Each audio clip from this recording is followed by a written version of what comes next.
Good morning, everyone. It's the third day of the International Pulpwood Queens and Timber Guys Book Club Reading Nation. And I'm Kathy L. Murphy, the Pulpwood Queen, reporting live from my little cabin in the woods. And I don't know if you can see, but I couldn't get Shah Rukh Khan here. So he's here in cardboard form joining me on this wonderful international celebration of reading. And I am so excited you're here because we have a backstory. The very first time I was featured as an author in at Book Expo, I was on the panel with you and Debbie Muckromber and Lee Childs. And I just was I was my first book and I was a nobody. And here I am with these rock star authors. And I ran into you later and you were having a bad hair day. You remember? And I had been to the When am I not? I know you have fabulous hair. I've been to the Redken Fifth Avenue store because they used to sponsor my hairball, and they given me all this product, and they just given me the new curly hair to kind of, refine it. And I remember giving you the box and having a wonderful time. And you're lovely, as big as you are. You're very humble and giving. And I have to tell you, if you guys are not watching her book club show, that's just right before ours. She has the most amazing people on there, and like Michael J. Fox. You just had Katie Couric. You are my queen. So I'm going to turn over the program this morning to you. So well, you're my queen. What can I say? You're my queen. We all love you so much because you really, I believe, Kathy, you started us all communicating, and authors know it and love you. They love the annual event, which we can't wait till this thing is over so we can all be together. All I hear from people around the country, readers, is you got to go to Kathy's Pulpwood Queen event because it's the best in the country. And so when I met you, I thought, oh, she's a superstar, as you know. And we had a ball that day. And it was as if, like the windows blew open and it was all fresh air suddenly. Nobody was glittering. Nobody was, to me, the same enthusiasm level that you had. And all of this time that you've been doing it, you've never lost that awe of it, which thrills me. It thrills me, which I can't wait for you to get this book. So let me talk about it a little bit so everybody can chime in and ask questions. But, as I write these books, I try to get better. That's my thing. Can I write a better novel each time? And this time, this book came to me in a way that is very Kathy-esque, in that I was in Scotland for another job. I was directing a movie. And I had a free Saturday. So I thought, I'm going to tool around Glasgow and see what's going on. I was going to walk it. So I made a list, and the first place on my list was St. Andrews Cathedral. Now, for those of you who are Protestant or Catholic or in that vein, it's fascinating, Scotland, because all the churches that were once Catholic went Protestant for like 350 years, and then they flipped back to Catholic. But everybody lives in harmony. It's fantastic. It's like, every religion is there in Glasgow. It's a working class city, which of course appeals to my working class self. And you can walk it, and there's a river, the River Clyde, there's the whole thing. So I started out with the A's, and Kathy knows this. My mom had passed away. This was 2018, the spring. My mother had passed away the previous fall. And so I come upon at St. Andrew's Church a wedding. And there was a wedding in the movie. And I thought, oh, this is great. I'll take pictures. And if we think we do weddings big in the South of the United States, you got to go to Scotland. I mean, it is something. So I snuck in the back. And so there was me and the bagpiper. He was in his kilt. I looked in, the mass was happening. It was a high mass. They were singing it. And as I stood against the wall, all of a sudden I realized every song that the bride chose, my mother had chosen for her funeral. So of course I start crying. And the bagpiper, Scottish men are like, please don't cry. And so I was trying not to. And he was like looking at me like, please. And then he leaves as the mass ends, and you can hear him start play the bagpipes outside the church. So I quick ran outside to film it. The bride came out. It was like, if you loved like old movies and How Green Was My Valley, her veil was going, and the way that everybody matched and mixed, it was amazing. So I'm filming it. And when I sneak into something, I think like I have an invisible superpower. So like nobody can see me. But then a man behind me said, "Who are you?" And I turned around, and it was the priest. And I said, "Oh, Father, I'm a tourist, and I just saw this beautiful wedding." He said, "But you came to the mass." And I said, "Yeah, I did." He said, "What's your name?" And I told him, and he said, "You're Italian." I said, "Yes, Italian American. I'm here for a job." And he said, "You need to visit our garden." Now, keep in mind, I had like sketched out my new novel before I was going over there to direct this movie. So I knew what I was going to do with the movie. Or not, I knew what I was going to do with the movie, but I knew what I was going to do with a book. So I was thinking about it, and then I go into this garden, and the garden became the movie. The garden became what will become the book. I hope I'm not being confusing here. What became the book, which is The Good Left Undone. So what this book is I said, this is my hit by a bus novel, which means if God forbid I get hit by a bus, this book, I wanted it to say everything that I wanted to say about family, women, mothers, daughters, grandmothers, because as I go on in life, I miss my mother and my grandmothers more. And I call to them more. And so I begin this novel with a matriarch in Viareggio, Italy, which is famous for Carnival. It's also famous for the jewelry industry. So this is I had to take classes and learn all this stuff. I took a class at Christie's it was called Maharashis and Mughals, and it's the origins of rubies and diamonds and how the Maharashis made them into these incredible necklaces. And the women didn't wear jewelry. It was the men wore jewelry, which was fascinating. And so I took that nugget and then went to Italy, studied how they do it. And most of the jewelry prior to 1950, jewels and gem cutters worked for the Vatican on commission. They weren't like jewelers we know now. Like if you're a jeweler, you can make money because you own the stones. They owned nothing. They were just craftsmen. Right. So in generations of my family, this is how it was. We worked for people. And we made the beautiful stuff that we did not own.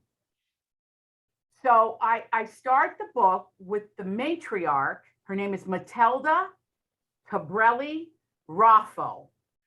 Matilda is not a real popular Italian name, and you find out why as she lays out her mother's story.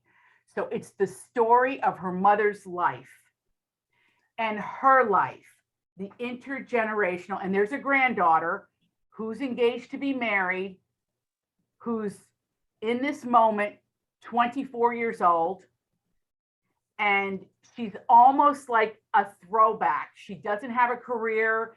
All she wants to do is be married and have this wedding and have a garden, and there's nothing wrong with that. It's a beautiful thing. But the grandmother, who was the bookkeeper at the jewelry shop that did very well after the war, is like, I failed. I haven't told the family story. So this is the family story. And it takes you to Marseille, France, Glasgow, Scotland. And then it's based on the true event that the garden was built for in Scotland, which was the story of the Arandora Star, which was a luxury liner requisitioned by Winston Churchill, with all the luxury liners to be either floating hospitals for World War II or prisoner transport. So the story, the backbone of the story is this, it's a tale of immigration, because in Scotland, they're called Italian Scots. They brought the pizza business, the fish and chips business, and ice cream, gelato. They made ice cream. So the backbone of it is when Winston Churchill, when Mussolini declared war in June of 1940, and keep in mind, all my characters are involved in this. When Mussolini declared war and allied with Germany, Winston Churchill, who loved the Italians in England, said, collar the lot of them, get them out.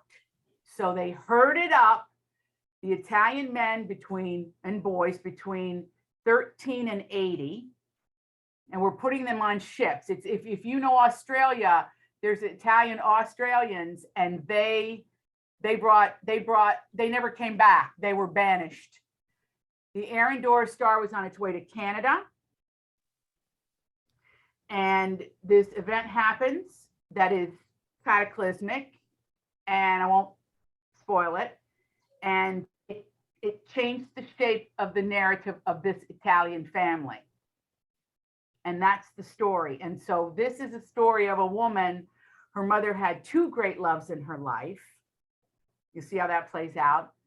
And Matilda, who thinks she told the family story, realizes nobody was listening. Everybody was the kids were all on these. You know, she's like us. Somebody get off the phone and talk to me. So that's the waft and weave of the story. I hope, I am so excited for you to read it, because it's got it all. The rubies in India. We're in India, and the grandfather tells the story of India. And at one point, Matilda says, a family's only as strong as their stories. It's all we got. It's not about the jewelry and the house and the what are you going to inherit? It's about the story.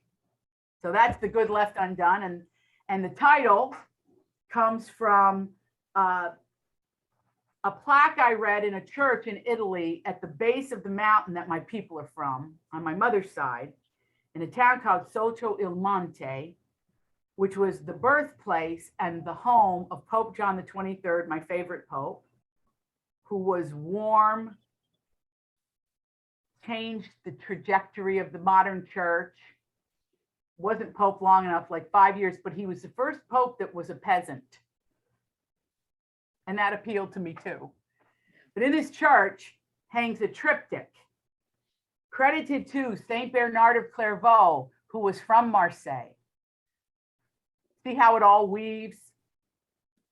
And The Good Left Undone, in this triptych, he tells us 3 past things, 3 present things, and 4 future things if you want to get into heaven.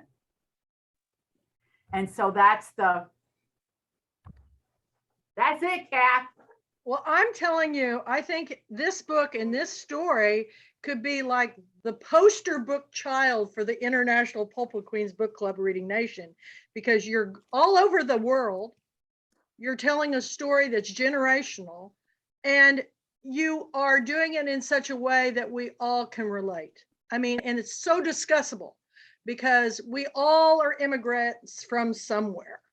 And that's the wonderful thing about all the authors that we introduced last night are international authors, and what we're doing. So I cannot thank you enough. Now, I wish you could meet my best friend who lives just down the road, Stephanie Chance, because she does tours to Italy. Her name is Stephanie Chance. And I've been on these trips with her. And when you did the movie in Scotland, we all watched it on our book and film club. Your films are fantastic. And I've got to tell a little story. One of my Pulpwood Queens in Dallas, who runs a chapter, is like one of your best friends, Mary Deese Hampton. Yes. And Mary Deese actually finally got us connected so I could get you on board last year. And just everybody follow this. Tell them what time your book club airs. It's right before ours. We start at 7 Central Standard Time. Kathy, what I would love for you to do, you could even do it coming up in the next few weeks. I'd love you to come on the show so we get people watching you and then watching us. Let's do it. Let's do it. Everybody come on board. So this Tuesday, the world is in such a quandary that I thought, let's get Mitch Albom back for a Stranger awesome. in a Lifeboat. It's so good. I hope everybody's reading it. It's very spiritual. It's also very real and emotional. And he and his wife work in Haiti. And I thought, we need to hear from Mitch, just Mitch. So he's coming on Tuesday. In the weeks to come, Daniel Silva, Matthew McConaughey is coming back. So excited about him. I tried to get him to the festival because he's from 35 minutes from me. Well, guess what? We'll figure it out. I've got his book. And I love his wife, and she has a children's book coming out. We'll get Camilla. Okay, let's do it. And maybe we'll be live next year. Everybody's got to come to Pulpwood, Queens. Everybody's got to see this incredible thing you do, because it's I'm gonna cry.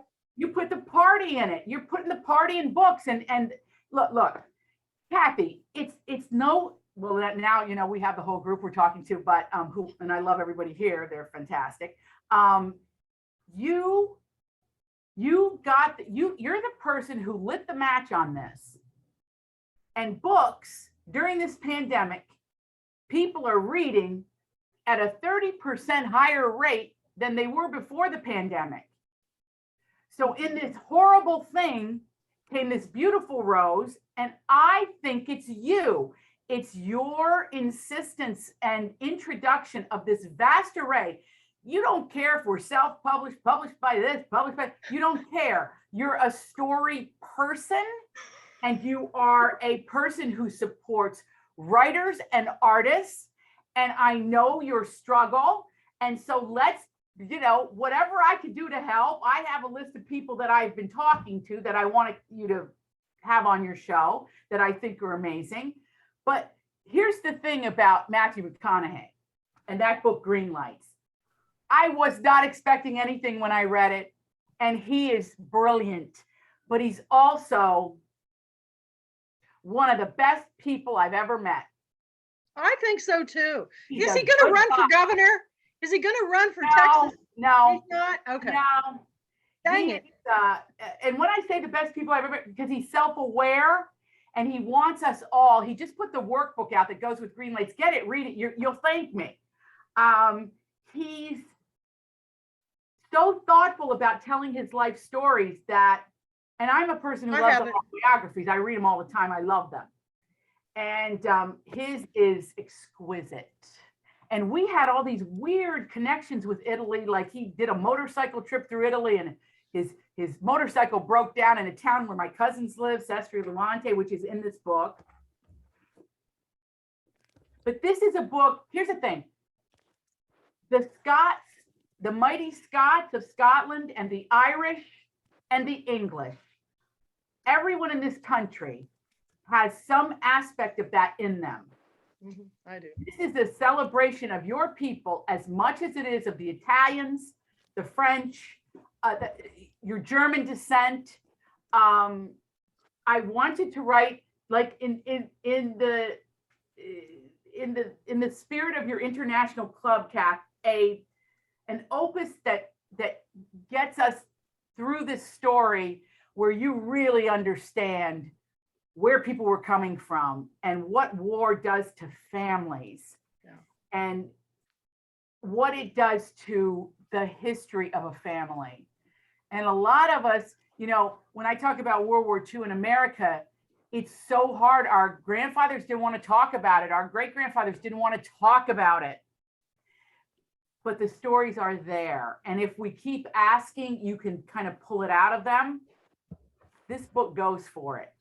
But again, a grandmother, 81, in crisis, thinks, I didn't do my job. I didn't do my job. And so the book is about setting out to get the record straight. Well, India, France, Italy, Scotland, Ireland. Well, your mother and your grandmother certainly did the job with you. I mean, my gosh, you're just so inspiring to me. I mean, there's something, you're a one of a kind, and you're so giving and so humble.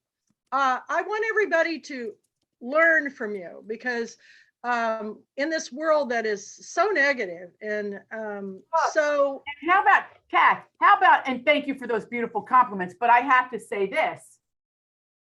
I'm upset by this, that except for the Pulpwood Queens and a few other interesting places. Okay, first of all, there are book snobs. Forget them. Who cares? I don't care about that. If the Pulpwood Queens is my jam. I love this. But when we talk about book snobs, they listen, I'm reading everything. I'm reading everything now with this thing that I've been doing for 4 years. I'm reading everything. They're beautiful books, but there's not some that should be on pedestals. All the stories are they're incredible to read. And some, of course, are better than others. You'll love some more than others, whatever. The books are at a beautiful level of quality, but the conversation on television, to me, is so silly now. I'm against the silliness. And listen, you know, I make my living in comedy. I made it in comedy for many years. There's a difference between comedy and smarts and silliness. And if we get our librarians and teachers who are our readers, and they're the people that come to the Pulpwood Queens events, they're the ones that have it right. And we need to follow them and what they're interested in reading and their recommendations. If you say to a group of teachers, what are you reading? They tell you. If you say to a group of librarians, tell us, they tell you. They tell you. So we don't even have to go that far. But Kathy, you invented that. I'm so proud of you. Oh, It's only bigger, bigger, better, better. And I know the pandemic's been hard on you and everybody's support, Kathy, because I really believe in your mission. And your mission is only going to blow up bigger when this is all over. And we can be together. Thank you. Thank you so much. But well, one thing that I have not ever talked to you about is that your own personal family. How do they deal with you? All of this is happening. Are they involved, or how does this work? Well, my family, they're Italian, so they're hilarious. I mean, they just don't want me to write about them, even though my grandmother, this is so funny. When I was like in my 20s, my grandmother said to me, she came to a play I wrote, and she goes, we were lying in her twin bed. She had a Craftmatic. Remember those? It sounded like yes. And she had on her bonnet, and she looked like Dame Edna. She got those free glasses at the bin, and she lay in bed, and her TV was always on. She brought the volume down, and she said, "You're not going to write about our family, are you?" Talking about. Meanwhile, I made a career out of it. Our cookbook, she said, never share my recipes. I'm so scared to die because she's going to be there waiting for me. I told you not to share those, But she was a force in my life, and a lot of her is in Matilda. Because Matilda's not the grandmother with the cookie jar. She's your tough grandmother. The one who says things to you like, you're going to wear that, or your slip is showing, or whatever your grandmother would say to you. So she's in the waft and weave of everything. But lying in those beds is when the stories came out. The stories would come out. And I would remember them. And in the beginning, I have to tell you, Kath, I would repeat them to people. I would just repeat them. My grandmother told me this. And then they started to become like part of this thing that became, I was writing in television. And when you write in television, you write for the person that created the show. And I kept trying to sell these shows. And then the books happened, and I fell in love with the art of it. I didn't even know if I'd like it. And this is another thing that's big in this book that I want everybody. You are the master of your life, and you can reinvent yourself at any moment in your life. And only women really are capable of this. As we know, if you've ever been married or are married, they're very flexible. Men are a little inflexible, but women are not. Women are pliable. They go with it. They go with things. So if there's a story in you, write it down. Write it down. If the most precious thing I own, if I could even say I own it, I don't really own it, is we begged my grandmother to write down her story. This is my grandmother, we call her the main one, Viola, the one who was tough. She owned her own business. Oh, if you look up here. This is the sign from her factory. Oh my God. That's awesome. All right, but we just found out that when she was baptized, she was Violanda, which is a name I'm crazy about. They called her Viola, but she said her teacher named her Viola, and this was her name. So we'll never know. She's dead, so we're not going to find out. But when I was 18, she said, "What do you want?" Like she was trying to unload stuff in her house. She lived till I was in my 40s. But she says, "This sign." I said, "I want the sign off the factory." She said, "Why?" I said, "I just do.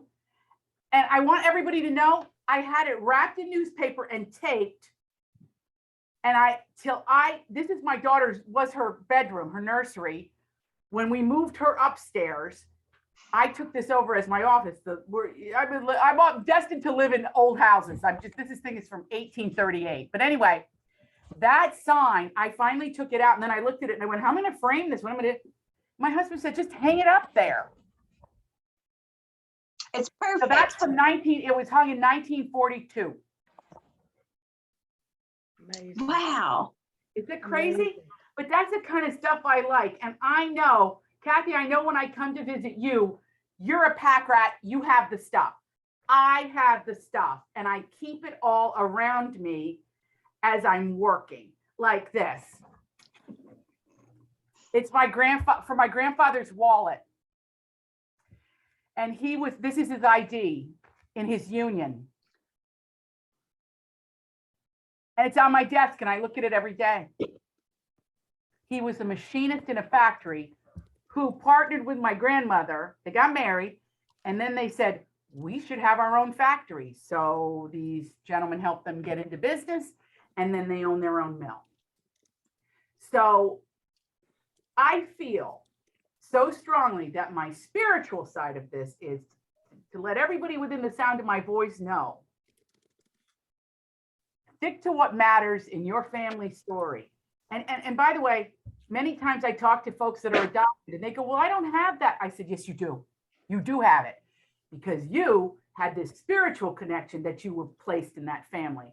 And anybody that's had a baby knows they're not our babies. They're not. They come through us. But that's not the thing. The thing is the raising and the inculcating them with the story that they will take and then make their own. So there's nothing that isn't valuable in that. It is your most priceless treasure. The love story of your parents, priceless treasure. Hey, even better if they split up. Because then you've got the great story and you have the denouement. I mean, think about all this. Because this is the stuff that really, really matters. And the other thing I want to say to you is,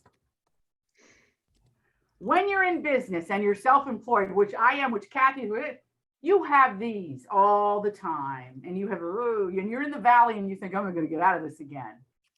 But if you stick to your message, and I'm saying this to everybody who hasn't defined their message, define it, stick to it. You're going to go through some of this, but ultimately, every day when you get up, you're going to feel empowered by the people that brought you to the living experience, and it will prepare you for the end. Which is, I never wrote it. I did it in this book. I have been present at the death of my mother, my father, and I have chosen to look at those incredible experiences. And I know you've all been through it. Oh, sometimes this grandmother, she died within seconds of me getting there. And then I came to understand that as her choice. Because of the other experiences I had, I went, oh, hang on, this is all sacred. It's all sacred. If you adopt a child, they put the baby in your arms, there's your family.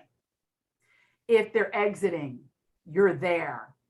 Even if it's moments later or a day later, they're there. So that's what, that's where my work's going. And I'm into it. You are, in such a wonderful, inspiring way. If anybody's listening to this, you've got to tell them they missed out, because I'm telling you, this is what I needed to hear today. Thank you. Thank you. Kathy, when you need me, I am here. Okay? You are a superstar, and we thank you and we bow down to you because you invented all of this. Gosh. And you called everybody queens. I mean, who does that? Well, we deserve to wear the crown. My God, all the things we've done in our lives, Right.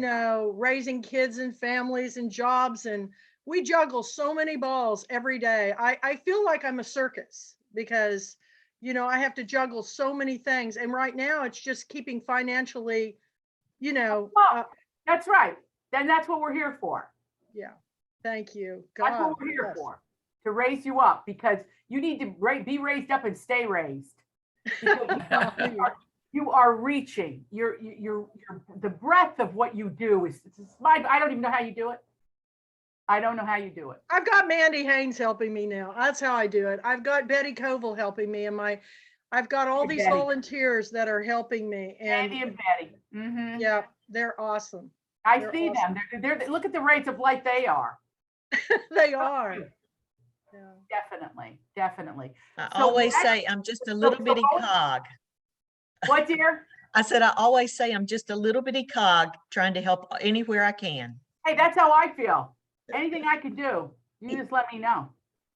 Well, can I open it up for questions for you? Because the whole thing about our book club convention is that I want our readers and our authors to be in conversation with each other, because that's what we're sharing, our stories. So absolutely, I'm going to open it up to show you the gallery and let everybody raise your hand if you have, or speak out if you want to talk to Adriana. Even if you've got like a dilemma in your creative self, ask it. Yeah, maybe I can help. Yes, Christine, go ahead. I just want to show you're killing me with the stuff about Italy. Here's my Italian grandmother's statue that she brought over from Bugnara. And I keep, like what you do, I have her, I'm going to start crying. I have her recipe book sitting in my office, which looks like a train wreck. Where in Italy is your family from? Okay, if you read The Shoemaker's Wife, Scilpario, Bergamo, and Vilmanori in the northern Italian Alps in the Lombardy region. I'm from my mother's parents met in Hoboken, but they were from villages 5 miles apart. I mean, it's crazy. Yeah, sure. So okay, I'm we done. always said we're all Italian, but we said we're from a mixed marriage because my father, his mother, Viola, Venetian, and she married a Southern Italian. The Trigianis are Southern. They're in a town called Rosetto Val Fattore near Foggia, which is Bari.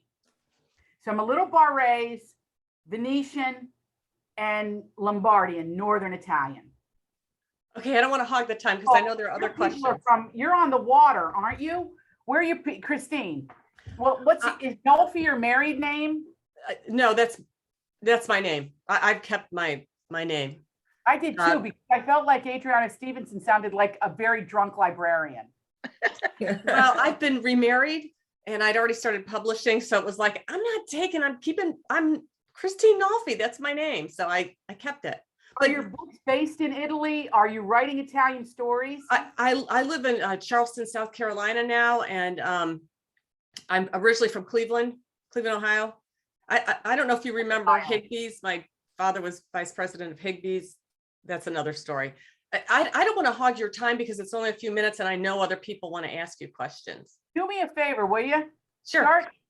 Start digging into that Ohio Italian stuff and start. Oh, it's in my books. Okay, good. and then just get a hold of me when, are you published? Is it published? Yeah, Oh, I'm yes. one of the bonus books for Pulpwood this year. All right, well, forgive me for being ignorant because as you It's can see, okay. I had race downstairs. Okay. Make sure I get it and then we'll get you on the show. Okay. Woo! Thank you. We'll get you Oh on the my show. God. I'm just, Okay, I'm going to see. I know there are other people that want to talk to you. Thank you so much for this. Are you kidding? Thank you. You're making me cry with the Madonna. I'm very devoted to the Blessed Mother. Very, very. So that, Me too. so you have to show me. And do you put her in the window and point her out to get the weather Well, better? I carry her around sometimes when I'm thinking because I feel like I'm close to my grandmother when I do Look that. at her face. The faces on all the statues in Italy are based on somebody real. Oh, I didn't know that. beautiful. And look at her. That's an Italian face right there. Yeah, I'm Beautiful. Northern Italian, all the blue eyes and the, yeah. Yeah. Okay, I'm not going to hog your time. Thank you so much for You're this. talking. We love Somebody it. else I'm sure wants to talk to you. Where am I going? I got nowhere to go.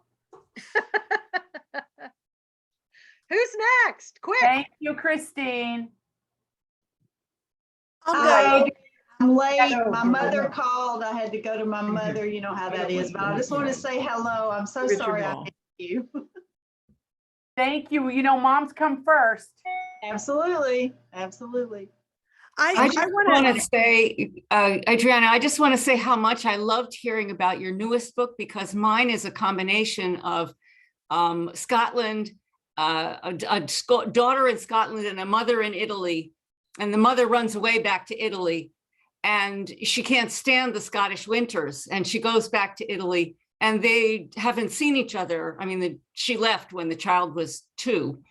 And there's a long story that's involved in that. And most of the unraveling of that takes place in the Caribbean, but the roots of the story are all in Italy and Scotland.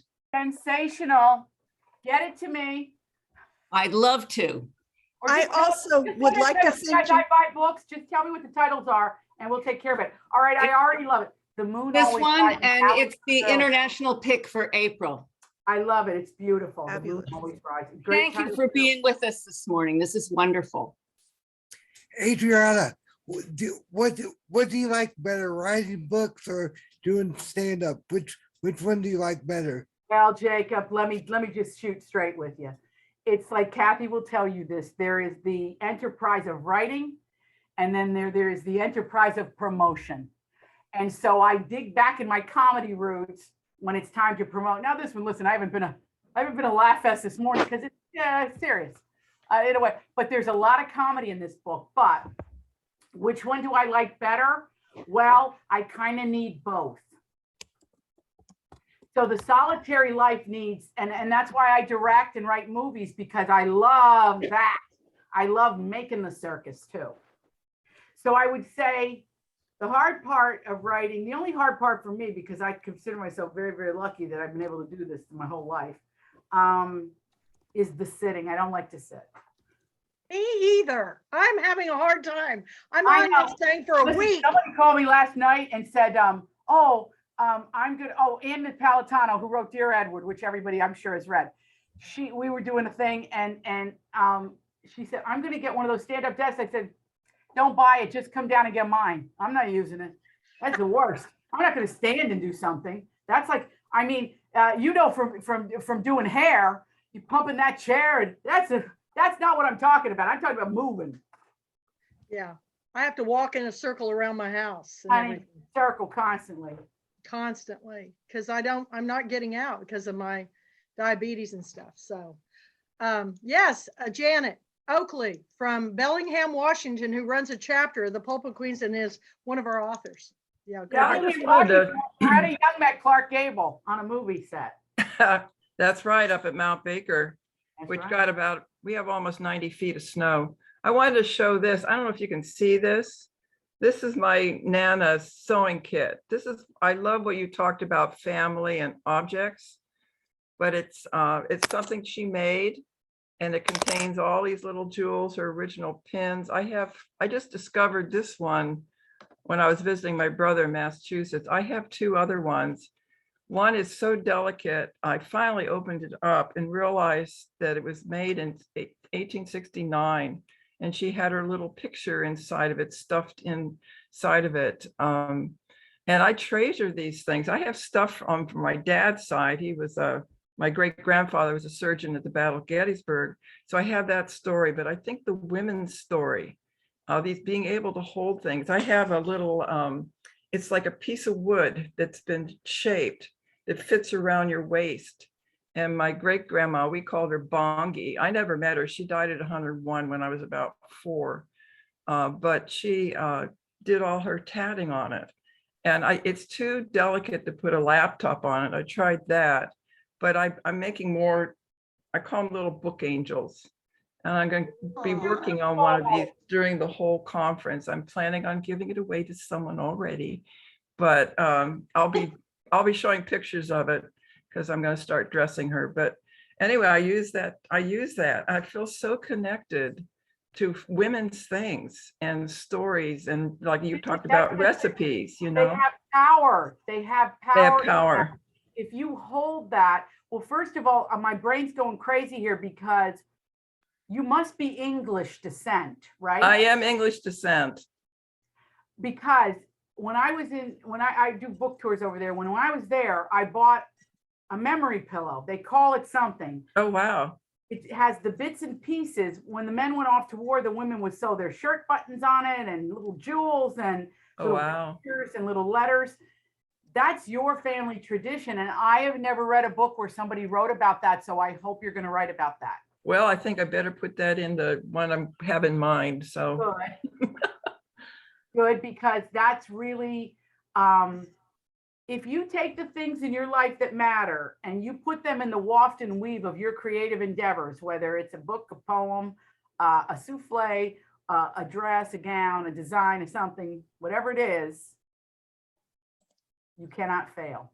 Yeah. And you will not fail. You will succeed beyond your highest dream. Adriana, we should have made this 2 hours. This is the incredible program, and I hate it when we got another panel starting. But before I go, they're asking, how do we get you a book? What's the best way to get a book to you? Best way, I'm going to make it really easy. You're going to email my trusty assistant, Andrea. I have it. I have the email. You have it. Just give it to the girls and guys, whoever wants, and get it to me. I tend to book like I'm booked through the summer, but don't worry. When yours comes in and you say Pulpwood Queen, you say Kathy sent it, I'm on it. Okay. And the last thing before we go, and before you do your closing remarks, I've pulled up 2 of my most precious things. And my grandparents, we called them Mutter and Dyke, which shortened to Mud and Dirt. That's what I call my grandparents, my mother's parents. And when my grandmother died, my cousin and I went out to their old home place and we dug up the dirt because he was raised by them and I was there every weekend, every summer. And this dirt will be the thing I grab if there's a fire. Okay? Because it's in an old bottle and it has no value. It's just where I come from. And it's where my ashes are to be spread by my children. And the last thing is an author sent me this, and it's my prayer rock. Ruthie Landis sent me this, and it has crystals, and I pray to it every day, and I meditate on it to bring all good things to people everywhere. And it's been with me the whole time. And Ruthie, I hope you're here, but it's one of my most treasured. You know, what you have said this morning just encompasses everything I believe in. The power of the story, sharing your story. And I want to let you end with what you want to leave us with. So, and then we'll go. And I hate it because I could have you on all day. You're so fantastic. So what would you like to say to the audience today? Here's what I want to say. Just after this talk and this incredible morning we've shared, because you have given to me more than I could ever give to you, here's what I want you to focus on.